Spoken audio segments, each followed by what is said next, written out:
তোমাদের সবাইকে সরস্বতী পুজোর অনেক শুভেচ্ছা। এবছর সরস্বতী পুজো 2 দিন পড়েছে, আমাদের পুজোটা হয়েছে 2 তারিখে। তাই সকাল সকাল উঠে স্নান সেরে পুজোর জোগাড় করতে বসে গেছি। আর এই দেখো গিনি সোনা এখানে আমার হাতে হাতে পুজোর কাজে অনেক সাহায্য করছে। আর ওদিকে মা ভোগ রান্না শুরু করে দিয়েছে। ভোগের মধ্যে আছে খিচুড়ি, বেগুন ভাজা, আলুর দম, চাটনি, পাঁপড়, পায়েস, মিষ্টি। মায়ের সাথে সাথে জামাইবাবু এসে ভোগ রান্নায় হেল্প করছিল।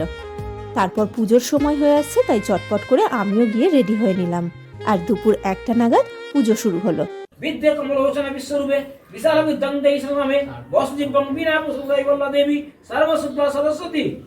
আর এই যে এখানে আমার ড্রয়িং ক্লাসের সকল সদস্য এসে গেছে।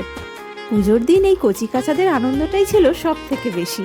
পুষ্পাঞ্জলি শেষে সবাইকে টিকা পরিয়ে দিলাম, আর তারপর পুজো শেষে সবাই ভোগ খেতে বসলো। আমি আর দিদি পরিবেশন করলাম, আর এইভাবেই বেশ জমজমাটভাবে কেটে গেল আমাদের পুজোর দিনটা।